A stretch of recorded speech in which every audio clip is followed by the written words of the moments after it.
ఏపీలో కూటమి, తెలంగాణలో solo. Pavan Kalyan master plan ఏంటి?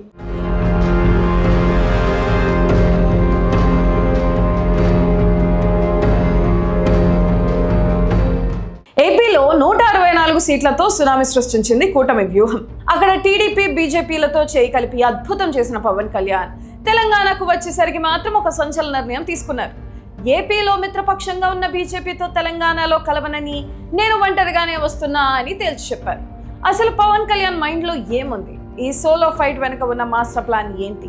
ఏపీ రాజకీయం ఎప్పుడు ఒక స్ట్రైట్ ఫైట్. ఒకప్పుడు కాంగ్రెస్ వర్సెస్ టీడీపీ, నిన్నటిదాకా వైసీపీ వర్సెస్ కూటమి. ఇక్కడ బాహాబాహి పోరే కనిపిస్తుంది. కానీ తెలంగాణ రాజకీయం అలా కాదు. ఇదొక కురుక్షేత్రం. ఇక్కడ బహుముఖ పోరు ఎప్పుడూ కామన్. ఒకవైపు సొంత బలగంతో అధికారంలో ఉన్న కాంగ్రెస్, నిన్నటిదాకా రాష్ట్రాన్ని ఏలిన బీఆర్ఎస్. ఈ రెండు సింహాల మధ్య తన ఓటు బ్యాంకును అమాంతం పెంచుకుంటూ 8 మంది ఎమ్మెల్యేలు, 8 మంది ఎంపీలతో దూసుకుపోతున్న బీజేపీ. ఇంత టైట్ ఫైట్ ఉన్న ఈ రణరంగంలోకి ఇప్పుడు కొత్త అస్త్రాలు దూసుకురాబోతున్నాయి.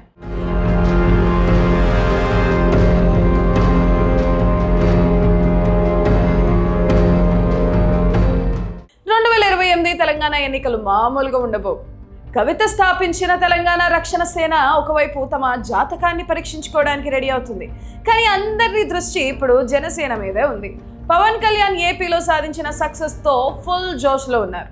అయితే ఏపీలో సక్సెస్ అయిన కూటమి ఫార్ములాను పక్కన పెట్టి తెలంగాణలో జనసేన ఒంటరిగానే పోటీ చేస్తుందని ఆయన ప్రకటించడం రాజకీయ వర్గాల్లో హాట్ టాపిక్గా మారింది. అటు బీజేపీ కూడా తెలంగాణలో ఒంటరిగానే పోటీ చేస్తామని చెబుతుండడంతో పవన్ తీసుకున్న ఈ నిర్ణయం వెనుక బలమైన కారణమే ఉందంటున్నారు విశ్లేషకులు. అయితే ఇక్కడే అసలు ప్రశ్న మొదలవుతుంది. ఒంటరి పోరు జనసేనకు తెలంగాణలో ఏ మేరకు వర్కౌట్ అవుతుంది? నిజానికి తెలంగాణలో పవన్ కళ్యాణ్కు అపారమైన ఫ్యాన్ బేస్ ఉంది.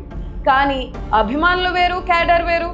జనసేనకు తెలంగాణలో సంస్థాగత నిర్మాణం ఇంకా బలోపేతం కాలేదు. నియోజకవర్గ స్థాయిలో పార్టీని నడిపించే బలమైన నాయకుల కొరత స్పష్టంగా కనిపిస్తుంది.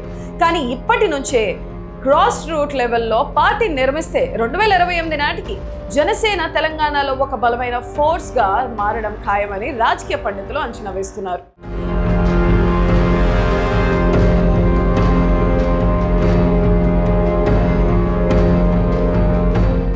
ఇక ఈ బహుముఖ పోరులో మరో ఇంట్రెస్టింగ్ పాయింట్ ఏంటంటే తెలుగుదేశం పార్టీ 2018లో టీడీపీ ఇక్కడ పోటీ చేసి గణనీయంగా ఓట్లను రాబట్టింది. ఇప్పుడు ఏపీలో అధికారంలోకి వచ్చిన ఊపులో 2028 నాటికి తెలంగాణలో కూడా టీడీపీ ఎంట్రీ ఇచ్చే అవకాశాలు మెండుగా కనిపిస్తున్నాయి. అదే జరిగితే ఓట్ల చీలిక ఎవరికి లాభం, ఎవరికి నష్టం, ఎంతమంది రంగంలోకి దిగినా అసలు ఫైట్ మాత్రం కాంగ్రెస్ బీఆర్ఎస్ మధ్యనే ఉంటుందని కొందరు అంటుంటే, ఈసారి జనసేన బీజేపీలు గేమ్ చేంజర్లు అవుతాయని మరికొందరు అంటున్నారు. తెలంగాణ లాంటి టఫ్ పిచ్ మీద పవన్ కళ్యాణ్ ఒంటరిగా దిగడం సరైన నిర్ణయమేనా? ఏపీలో సృష్టించిన మ్యాజిక్ ను తెలంగాణలో పవన్ రిపీట్ చేయగలరా? మీరేమనుకుంటున్నారు? కింద కామెంట్ చేసి చెప్పండి.